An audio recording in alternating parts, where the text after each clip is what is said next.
मैं आपका स्वागत करता हूँ आकाश नव भारत निर्माण नामक यूट्यूब चैनल पर मित्रों। आज हम पढ़ने जा रहे हैं मेवाड़ रियासत से दिल्ली सल्तनत के संबंधों को दोस्तों।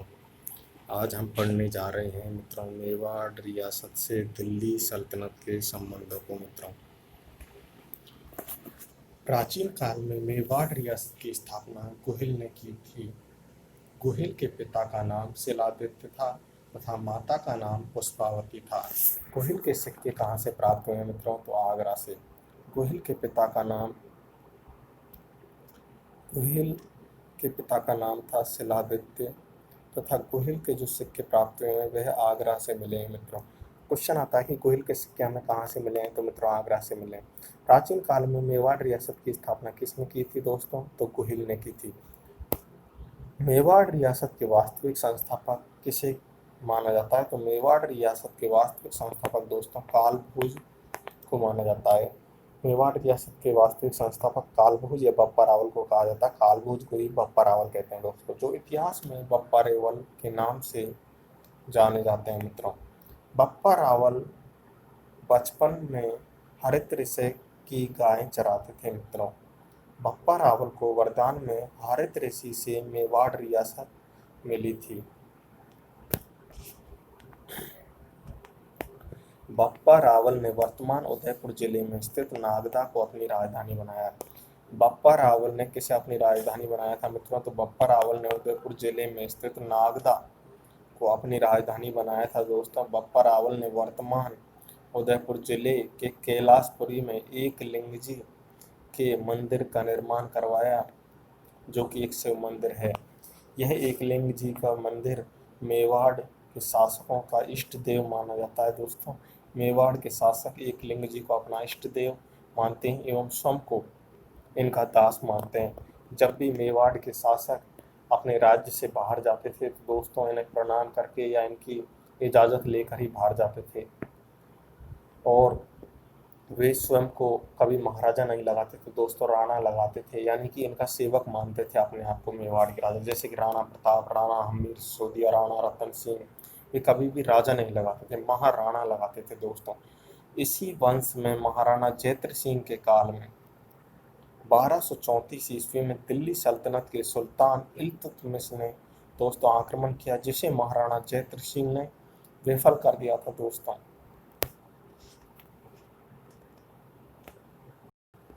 तुर्कों ने नागदा में अत्यधिक नुकसान पहुंचाया था, इसलिए महाराजा जयद्रथ सिंह ने नागदा के स्थान पर चित्तौड़गढ़ को अपनी राजधानी बना लिया था मित्रों। महाराणा जयद्रथ सिंह के पश्चात महाराणा तेज सिंह इस वंश के शासक बने, जिन्होंने 1261 को श्रावक प्रतिक्रमण सूत्र चूर्णी नामक ग्रंथ की रचना की। इनके समय में कमल चंद के द्वारा दोस्तों। किसके द्वारा? कमल चंद के द्वारा मित्रों।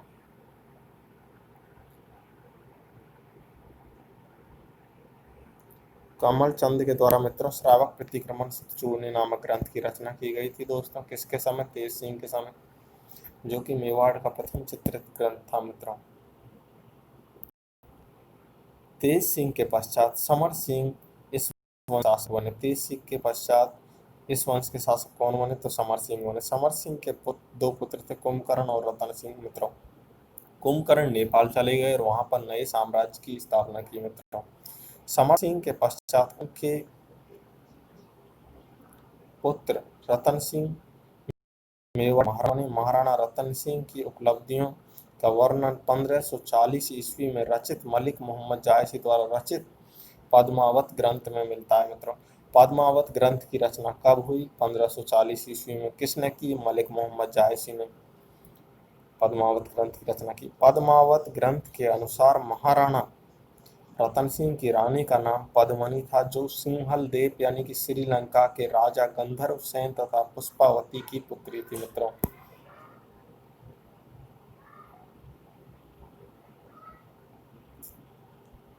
पद्मावती के पालतू तोते का नाम था मित्रों हीरामन। पद्मावती के पालतू तोते का नाम हीरामन था दोस्तों। यह इंसानों की आवाज में बात कर सकता था, इस प्रकार का तोता था दोस्तों। पद्मावत के अनुसार जब महाराणा रतन सिंह ने अपने दरबार में राघव चेतन को निष्कासित कर दिया, तो उसने दिल्ली दरबार में जाकर अलाउद्दीन खिलजी को मेवाड़ पर आक्रमण करने के लिए प्रोत्साहित किया। अब मित्रों, ये घटना इस प्रकार से है कि ये हीरामन तोता श्रीलंका से उड़ता हुआ हमारे मेवाड़ चित्तौड़गढ़ की तरफ आ गया और यहाँ पर उड़ रहा था। तो दोस्तों, इसे शिकारियों ने पकड़ लिया। तो ये मानव की आवाज़ में तो बातें करता था दोस्तों। तो उन्होंने सोचा क्यों ना इसे महाराज को उपहार स्वरूप दिया जाए, वे इससे प्रसन्न होंगे और हमें कुछ इनाम देंगे मित्रों। तो उन्होंने इसे महाराज के सामने प्रस्तुत किया इस तोते को। तो ये मनुष्य की आवाज़ में बातें करता था। महाराज इससे प्रसन्न हुए और उसे कुछ स्वर्ण मुद्राएं देकर इसे अपने पास रख लिया। जब महाराज एक दिन बगीचे में बैठे हुए थे तो तोता बोलने लगा, महाराज महाराज, मैं आपको एक अति सुंदर सूचना देता हूँ, यदि आप मुझे मुक्त करते हैं तो उन महाराज ने बोला, बताओ क्या सूचना है हमारे लिए। तो उन्होंने बोला कि महाराज, एक श्रृंगल द्वीप यानी श्रीलंका नामक एक स्थान है, वहाँ पर एक बहुत सुंदर राजकुमारी पद्मनी ऐसे ऐसे, और आप चाहें तो उनसे शादी कर सकते हैं, मैं आपकी हेल्प सहायता कर सकता हूँ, मैं आपको वहाँ ले जा सकता हूँ, मैं पूरा मार्ग जानता हूँ। तो रतन सिंह ने सोचा कि ठीक बोल रहा हुआ। रतन सिंह उसके साथ गए और ऐसे ऐसे वहाँ पर पद्मनी की जो साधु का वेश बनाकर गए थे तो वहाँ दुर्ग के आसपास विचरण करने लगे। तो राजा को शक हुआ कि यार ये साधु कौन है, बार बार इधर उधर हो रहा है, कुछ पता नहीं है, अंदर की तरफ भिक्षा लेने आ ही नहीं रहा। तो उन्होंने सैनिकों को बुलवा करके उन्हें अपने पास बुलवाया कि महाराज ऐसा क्या है कि आप इधर उधर विचरण कर रहे हैं और कुछ हमें बता ही नहीं रहे। तो फिर रतन सिंह ने बोला, ऐसे ऐसे बात है, आपका यहाँ से एक हीरामन तोता हमारे वहाँ चला गया और उसने हमें जानकारी दी, और हम मेवाड़ के समर सिंह के पुत्र रतन सिंह हैं, महाराज समर सिंह के पुत्र रतन सिंह, और हम आपकी पुत्री पद्मावती से शादी करना चाहते हैं। इस पर राजा सहमत हुए और उन्होंने पद्मावती की शादी कर दी। जब राघव चेतन पद्मावती के सौंदर्य से मंत्रमुग्ध हो गया था, जब उन्होंने राजकुमारी के बारे में ऐसे सुना, वो भी उनके दरबार में रहता था। राघव चेतन एक पंडित था, तो वह उसने क्या जादू टोने कुछ टोटके वगैरह कर दिए थे महारानी के ऊपर। इसका जानकारी जब रतन सिंह को लगी तो उन्होंने राघव चेतन को अपने यहाँ से देश निकाला दे दिया। पहले दोस्तों, एक छोटी छोटी जो रियासतें थी अपने आप में देश कहलाते थे मित्रों, जैसे चित्तौड़गढ़, मेवाड़, मारवाड़, जोधपुर, आमेर, या अपने आप में रियासतें थी और रियासत ही एक देश कहलाते थे। तो उन्होंने राघव चेतन को देश निकाल दे दिया। ये अलाउद्दीन के पास पहुंच गया, अरे तुम हिंदुस्तान के बादशाह, क्या है तुम्हारे पास, देखो मेवाड़ में रतन सिंह के पास कितनी सुंदर स्त्री है। दोस्तों, धन दौलत, स्त्री, जड़ जोरू और जमीन, दोस्तों इनके लिए इंसान अपनी जान तक दे देता है दोस्तों। तो रतन सिंह ने सोचा, यार ऐसी कैसी सुंदर स्त्री है भाई जो हमारे पास नहीं है, और मेवाड़ के रतन सिंह के पास है, हम तो हिंदुस्तान के पास हैं, फिर भी हमारे पास नहीं है इतनी सुंदर स्त्री। तो वो बोलता राघव से, तुमको अगर तेरी बात गलत निकली ना तो मैं तुझे वहीं मार दूंगा। तो राघव चेतन कहता है, मित्रों नहीं महाराज, आप एक बार मेरी बातों पर विश्वास तो करो और चित्तौड़ तो चलो। तो अलाउद्दीन खिलजी वो राघव से चित्तौड़ ले आया। तो अलाउद्दीन खिलजी 6-7 महीने या 7-8 महीने दोस्तों वहाँ पर पड़ा रहा चित्तौड़गढ़ को घेर करके। चित्तौड़गढ़ राजस्थान के लिविंग फोर्टों में सबसे बड़ा लिविंग फोर्ट है मित्रों। यानी चित्तौड़गढ़ एकमात्र राजस्थान का ऐसा दुर्ग है जिसके अंदर खेती की जा सकती है मित्रों। यानी उसके अंदर इतनी चौड़ाई में फैला हुआ है, लगभग 4-5 किलोमीटर में, तो उसके अंदर आराम से खेती की जा सकती है, पानी के स्रोत वगैरह हैं दोस्तों। चित्तौड़गढ़ का दुर्ग चित्रकूट पहाड़ी पर मैसा के पठार पर बना हुआ है मित्रों, और इसका आकार व्हेल मछली के समान है मित्रों। चित्तौड़गढ़ के दुर्ग का आकार, इसका निर्माण चित्रांगद मौर्य ने करवाया था मित्रों। तो अलाउद्दीन घेर करके इसको पड़ा रहता है, लेकिन फिर भी वो कुछ कर नहीं पाता मित्रों। फिर अलाउद्दीन खिलजी, राजपूतों में क्या एक प्रथा होती है मित्रों, जब कोई मेहमान, अलाउद्दीन खिलजी कहता है ठीक है, आप ऐसा करो कि मुझे ओनली या केवल आपकी महारानी के छाया जल चित्र या छाया चित्र ही दिखा दीजिए। तो वो राजा, तो वो क्या करते हैं कि मेरा यानी कांचों को इस तरीके से सेट करते हैं रतन सिंह की महारानी पद्मावती की परछाई, वहाँ पीछे तालाब था दोस्तों चित्तौड़गढ़ दुर्ग के पीछे, उस तालाब में उनकी परछाई दिखाई दी। तो उन कांचों को यानी मिरर्स यानी शीशों को इस तरीके से व्यवस्थित किया गया कि महारानी पद्मावती की परछाई उन्हें तालाब में दिखाई दी। उस परछाई को देखकर ही दोस्तों अलाउद्दीन खिलजी का दिल गार्डन गार्डन हो गया, यानी उसको तो लालच आ गया, वाह कितनी सुंदर राजकुमारी है मित्रों। तो उसके बाद क्या होता है, उन्होंने बोला कि आप हमें विदा नहीं करोगे राजन। तो राजपूतन प्रथा होती है, जब कोई हमारे मेहमान आता है तो हम उसे अपने घर के दरवाजे से बाहर कुछ दूरी तक छोड़ने जाते हैं मित्रों। तो क्या होता है कि राजा रतन सिंह किसको, एके को छोड़ने आता है दोस्तों। तो एके क्या करता है, धोखे से महाराजा रतन सिंह को दोस्तों बंदी बना लेता है। तो बंदी बना लेता है रतन सिंह को और दिल्ली ले जाता है और बोलता है वहाँ के मंत्रियों को कि पद्मावती यानी पद्मनी ले आना और रतन सिंह ले जाना मित्रों। अब जो रानी पद्मावती के चाचा भतीजे थे ना, वो गौरा और बादल मित्रों, वे भी इनके दरबार में रहते थे।